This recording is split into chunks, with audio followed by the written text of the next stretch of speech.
question. What's going on here? What's the missing piece of this puzzle? And you got the answer right. Once you add the element of demons into global management, or global mismanagement might be a better word for it, everything makes sense. Everything makes sense. Like, they find the most horrible people, the worst people. Like, they take them to Epstein Island, they photograph them doing terrible things so that they can blackmail them forever, and then give them a fantastic, powerful job. So they'll do exactly what they're told. And they probably keep supplying them with little kids. Like, it's boggling that those are the people that we find to manage our world, that is the system that we use. It is dumbfounding. And the only way to describe that is demonic. The only way to describe it. Speaking on international politics, there is an issue, and I think it's safe to say that our world is undergoing change, and that you and I are this conversation is just the tip of the iceberg. We are the pointy part of the spear. And it's moving forward very, very quickly. I expect that demonkind will be exterminated. I genuinely tell you, 50% at my hand, because I manage teams of people, very, very talented mystics, specifically to do just that. That's the target, that's the goal, that's the point. We can exterminate them and get them off our planet. There's a chance that our world will become sane. That will start doing sane things. And people will go, wars could be ended if, there's enough sane people who would rather make an agreement or some kind of treaty than watch all of their young men kill each other. Like, there's got to be a better way than doing that. But there is an element that nobody is talking about, and it's the reason that everything is upside down. And I'm going to go to secrecy. I'm going to say something about secrecy. Now, the reason why everybody remembers in 2001 how the planes crashed into the towers on September 11th. What happened on September 10? Donald Rumsfeld was dragged into Congress, and he was forced to explain that 2.3 trillion had disappeared into his military, and he was asked to explain where it all went. Next day, nobody talked about it. Yeah. So, and they're willing to do that in order to maintain the secrecy of where the money goes. And so you have a theorist called Richard Dolan, who is fantastic theory on ufology.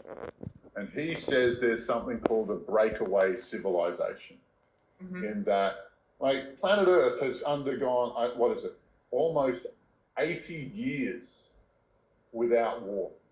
Almost 80 years. And everybody's been employed and everybody's worked hard. But where is the wealth? Where is the mega abundance that comes from 80 years of peace, and where we're growing, where we are more productive per unit of labor than ever before? Where is it all? And the answer that he suggests is that this Earth civilization is supplying a star-faring civilization, a secret space program. And how much does a secret space program cost? Well, $2.3 trillion 2001 dollars would be a good answer. That's enough. That could pay for it. That could actually pay for it. And there is one element here in that story that horrifies me, and there doesn't seem to be an end game for that. And it is the reptilians. The reptilians have an underground city, and they created, as deities and spirits are creatable, they created a lot of spirits to manage the loosh from the kids that disappear every year. And I spoke to one of these loosh management minor demon lords, and he said that all of the kids are disappearing underground to a reptilian colony that he said was 1 million people strong, 1 million reptilians strong, and that there are several million kids fed through their pipelines downstairs to that underground civilization every year.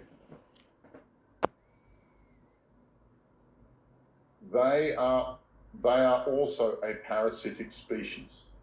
They need to bully somebody or something. And humanity is really susceptible to that.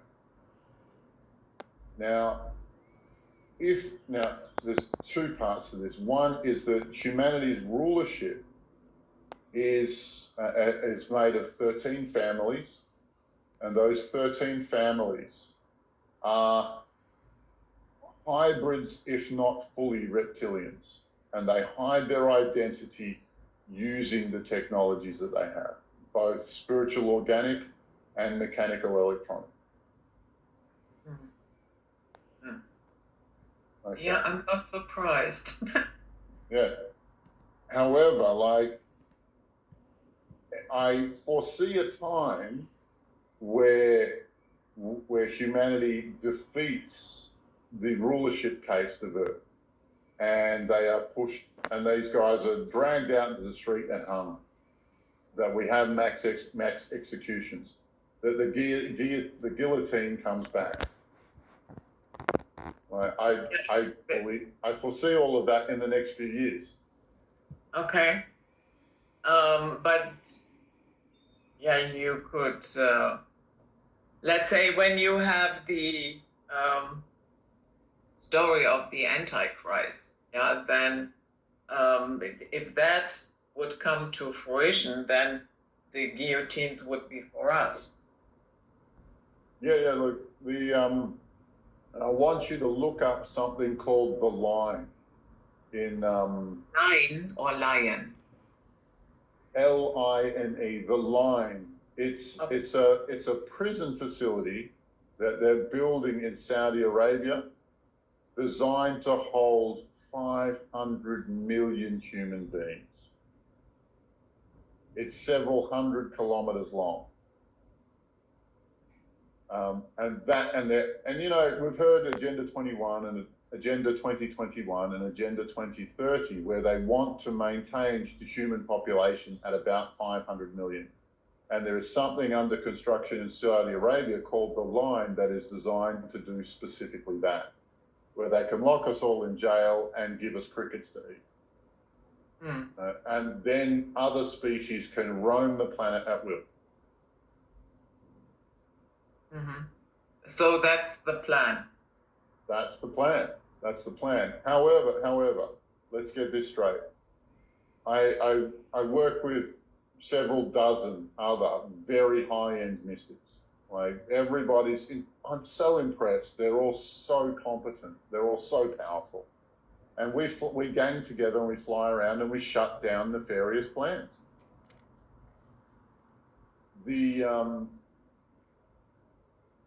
Which direction do I want to take us in? The timeline where humanity is enslaved is no longer feasible. Okay. There is no possibility that mankind is enslaved. And there is no future. I mean, even the looking glass technologies all agree with that. All of the mechanical crystal balls that they use all agree with this. There's no future where the bad guys win. And our teams have done a lot to make sure that they don't. But that doesn't mean we can kick back and relax, grab the popcorn and watch the show. No. Just because our enemy's in trouble doesn't mean we should stop advancing. Absolutely, we should continue to advance. Like after this interview, I think there's 8 or 10 of us who are ganging up to go after BlackRock, Vanguard, State Street, and see what we can do there. Brilliant. Because that is one of the last control apparatuses that they still own. And if we take the demonic elements out of it, I wonder what will happen. It will be weaker no matter which way we look at it, if it doesn't collapse altogether. Yeah, that would be lovely. Oh, look. So I wish you all the best. Oh, look, for that. Yeah. Won the war. We've won the war, but there is one last battle that I don't know if humanity will succeed in. And it looks a little bit like this. Once humanity gets rid of the ruling caste on Earth, we will stop feeding children to that underground city of reptilians. Naturally, they will be upset. Quite understandably, they will be upset. And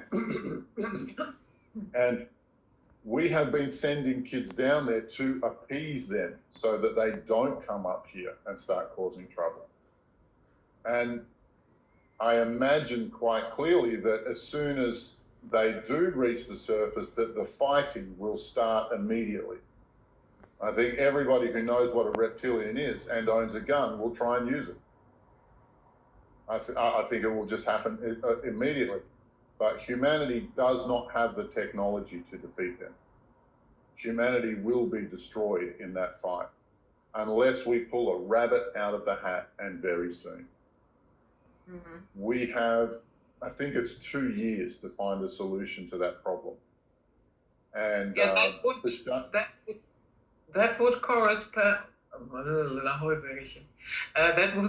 Would correspond to what Damien Dumas said at 2025, the reptilian harvest. Yeah, look, it's a very serious problem, and I'm sure we'll come up with a solution. If we're lucky, then the Pleiadians or the Arcturians or perhaps even the Syrians will provide us with some weapons to fight this battle. The likelihood that they fight it on our behalf is very small. I don't see any of them ever putting any of their people at risk for humanity, for the Earthlings. No, of course not. I think they're quite happy to tell us that there are brothers and sisters from the stars, but help us? No, I don't think so. Like genuine, actual help, I'm just not seeing it. I don't even see Arcturians, Pleiadians as a positive force anyway. To me, there are a lot of channelers out there, and they are all holding Pleiadians in high regard, and they are doing and informing humanity, and blah, blah, blah, blah. Yeah, so, no, that is not my take on it. Well, look, if somebody was to tell me that the Pleiadians are our allies, I would ask them to prove it. What have they done for us? Because I don't see anything they've done. Right now, like the mainstream spiritual movement is obsessed with these med beds that, the Pleiadians are offering us. That's not what we need. Yeah. We want fucking space age, sorry, I didn't mean to cuss. We want space age weapons so we can go and destroy that city of reptilian. We need something that will defeat them. Med beds, if they were really, really good, if they were really, really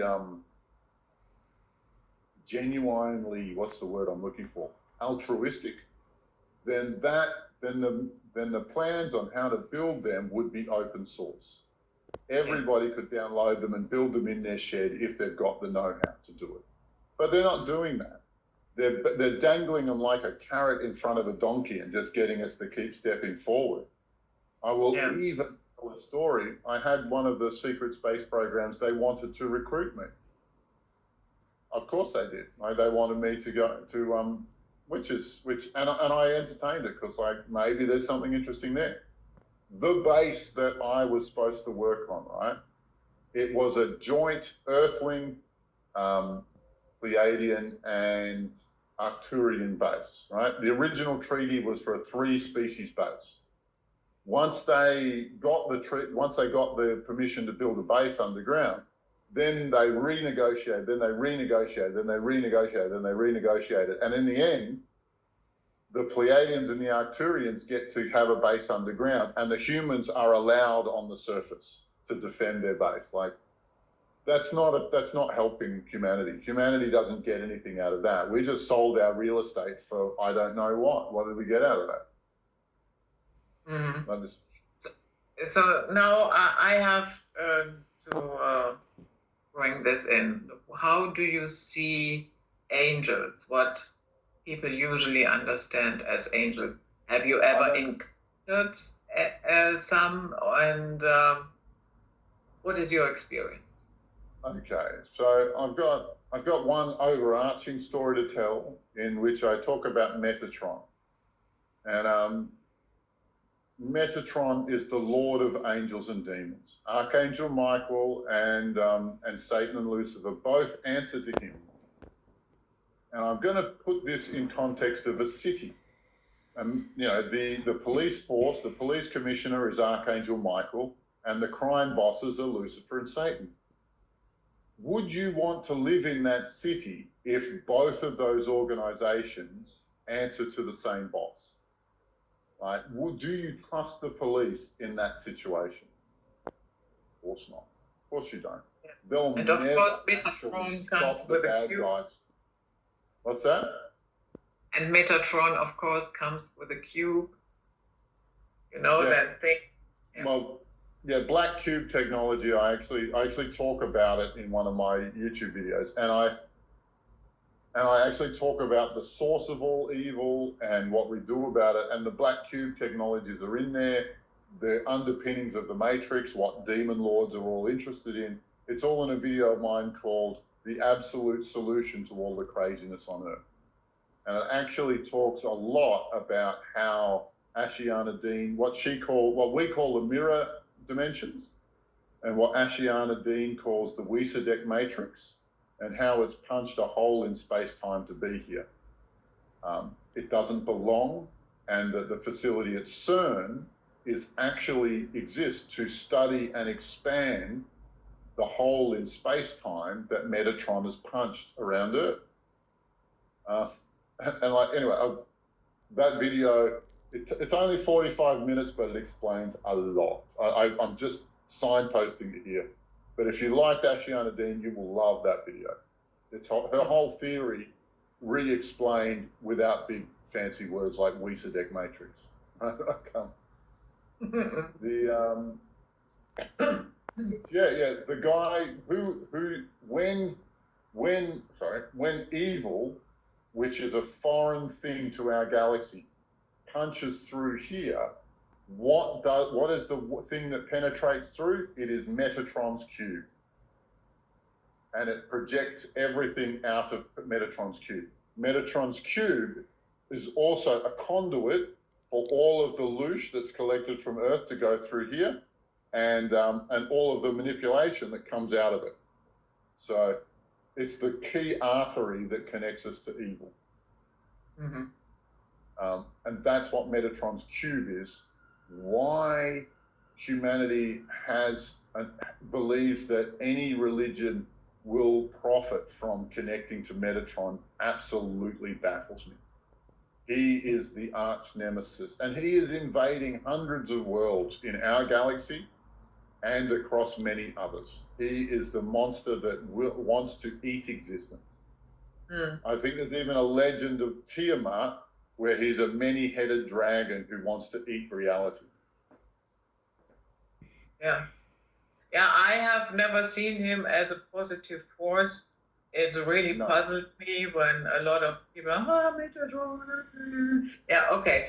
I had an interview with Anna Reithort, and in that interview she said that a lot of people out there in the galaxy are watching what is happening here on Earth precisely because they are convinced if we can free ourselves, they can do it as well. Would you agree with that?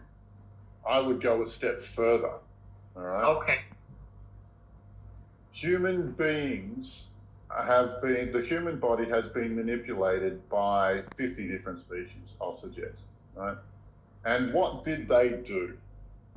They made this Earthling's body into a hot rod. So look, they got the engine block from the Pleiadians, the brain from the Arcturians, the exhaust system and the fuel injection from the Syrians, and this from these guys, and bits and pieces from everywhere.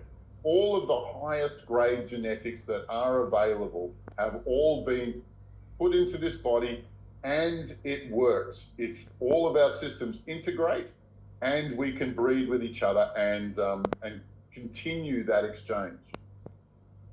And why did they do that? Because it's my theory that humanity is the weapon, that we are biological and organic. Everything artificial and electronic is the work of evil, is the work, AI is the Metatron's cube again, is just an extension of Metatron, is another way to put it. And Metatron is all head and no heart. Right? That is a key part of being evil. Now, there are 3 CPUs in the human body. The Arcturians just have a head, the Pleiadians just have a heart, and I don't even know where the gut instinct comes from. But some other species just uses that raw animal gut instinct. And those 3 CPUs are what make us powerful. We can integrate we can go head to head against the AI or evil or whatever you want to call it, or Metatron. And we can match him there. This brain is powerful enough to do that. But we have a brain that they can't touch, and that's the heart, and that motivates us. The heart is the part of us that they cannot touch. They can never break the human heart. That's why all of the mystics are saying, be in your heart, be in your heart, be in your heart, because you cannot be defeated there. You cannot be hurt there. Once you get into your head, it's feasible, but you don't want to be the kind of person who's all heart and no head. You'll be homeless faster than you can say, but I just wanted to help everybody. Right? It's that our world is not going to be kind to you in that situation, right? And the third one is the third brain, if we needed one, is gut instinct. We have something called a solar plexus. Now, plexus is an insect brain. Insects don't have enough space in there to have a real brain, so they have all these bundles of nerve endings that all crisscross over each other, and it forms a primitive computer. And so that's why the gut instinct doesn't have elaborate stories. It just says, do it or don't do it. Yes, no. Get involved, don't get involved. Just very simple black and white binary answers. That's all that computer has to offer. So if the complexity of these 2 is too much, we just refer to that one and it tells us a very, very straight, simple answer. These 3 brains make us a weapon. We have the head to beat them face to face. We have the heart, which will never be defeated, the part of them that can never be, part of us that can never be destroyed, and the gut as a fail-safe. Yeah. What else? Like, this is the plot of Isaac Asimov's novel, what's it called? I, Robot. In I, Robot, like, the AI was trying to take over the world, so somebody who saw it coming, that he built a robot with a head brain, like all the other robots, and a heart brain, which none of them had. And the heart brain made it more powerful than all the other robots, and it stopped the catastrophe. And that is exactly what the human body is designed to do. And who's the lady who does the Camelot, Project Camelot? Harry Cassidy. Harry Cassidy. Harry Cassidy said it quite subtly. She says she thinks that the Pleiadians want us to win so that we can help them with a war.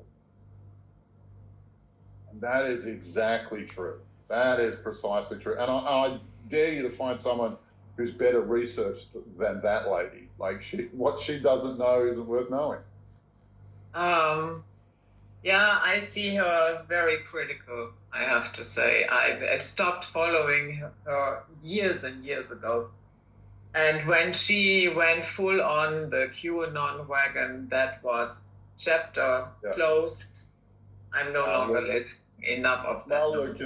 well, look, and The the moment latest you stuff come I've for the heard from, Savior program to me, you are done. yeah. Well, look, and well, her latest way she's relating to them is going, so if you're going to do something, what are you waiting for? You've dragged your feet, you've talked the talk, now walk your walk. And now she's been critical of that group, and I understand why she got caught up in the hope that they offer, but obviously it was a hoax. A lot like Yeah, Kim but Gogan, with her actually. experience and all the interviews that she did, sorry, I expected more. Yeah. Expected more discernment. That is just my point of view. I know many, many people love her, and that is their business. I'm not one of them. Yeah. Well, I quote her on that because she's probably interviewed more secret space program defectors than anybody, Yeah. She's spoken So to more of those. when you guys go out and what you are planning later on today, so how does that translate into 3D here? Well, look, and I'll talk about the first and the second Hermetic law, right? Mm-hmm. Everything is mental, so everything's an idea before it can then. So, and the Buddhists say something very similar. Everything's an idea before it can become physical. And then you have the second Hermetic law, which is as above, so below. So once you complete the idea in the higher planes, then you can push it down into the 3D. Well, what we do is we literally go and destroy the idea and kill all of the beings who are involved in it, all of the non-physical spirits who are involved in its construction, defense, implementation, everything, and not just the idea. We then we then find the portals where the boss lives, and we follow the wormholes to their dimensions, and we kill them and destroy all of that infrastructure, and we follow it as high as we can go, because all of them have to go. There's no room for any of it. If any of these major demon lords have a program to limit or to hurt Earthlings, then we regard it as our job to go and punch their heads in without being funny about it. It's our job to destroy them. That's what these groups are formed for, and the basis that we operate on. That's what we do. Mm-hmm. I train people to this level of operation as well. My trainings take about a year before you get to that, before you're flying missions with us. Yeah, and so a year. And what else does that training entail?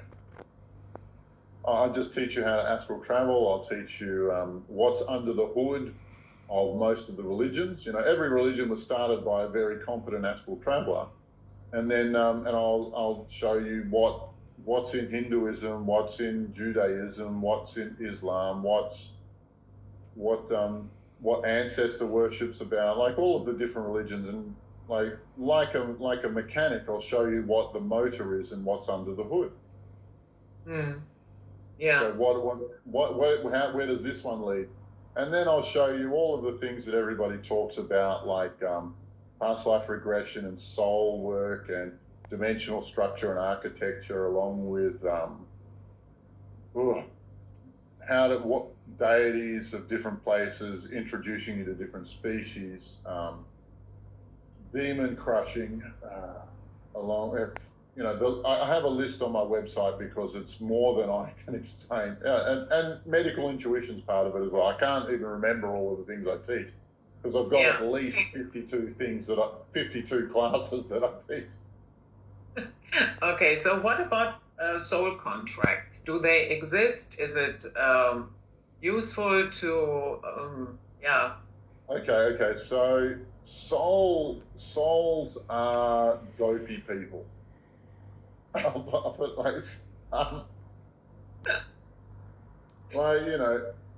got a client right now And we've taken all the demons out of him at least 6 times.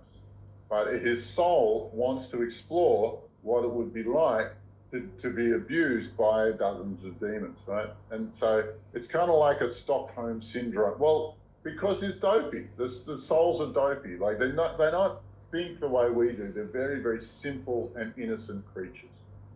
And so, you know, some of the questions they ask, and some of the, when I say questions, I mean like missions or investigations or experiments that they want to do with the human body are just stupid. Like one I was treating one girl and she said, like, my boyfriend and I, it's a torturous relationship and neither of us want to be in it, but we just keep coming back together and I don't get it. And we spoke to her soul and her soul said, I want to know if love is possible when one lover actually owns. Is it like one lover is the property of the other? And a 6-year-old kid can go, that wouldn't work. But this soul had repeated this experiment. This is the 11th life where they're trying to do it. And I said, is it getting closer or further away from its success? And the soul sort of laughed and goes, yeah, it's never going to work. It's even harder than when we started. And like, we're channeling this soul and I'm going, what's wrong with you? Like, did you realize how much torture you're creating? So, you know, some of our conversations with souls are really ungrounded people. They're really, follow a really, I'd say, I can't use the word dopey, but dreamy curiosity. Mm-hmm. And so, you know, sometimes you can bring them around to see something, to see the world your way. Sometimes you can't. And those contracts, all contracts are null and void. Contract is not required in a godly world. Like everybody lives up to their word and everybody continues for as long as it's still useful, profitable, helpful to one or both parties. Like when people say, I'll be with you forever, they actually mean it. They don't need a contract to pull them back into alignment because, you know, these good souls, when they commit, they really do commit. Mm-hmm. And the thing about a contract is you never ever exit a demonic contract. There's no way out of them. Right? One party will never be satisfied. They will keep asking you to perform for them forever. Mm-hmm. Unless the demon is destroyed. Yeah, that helps. Yeah, that helps a lot. I would assume at that moment the contract is null and void.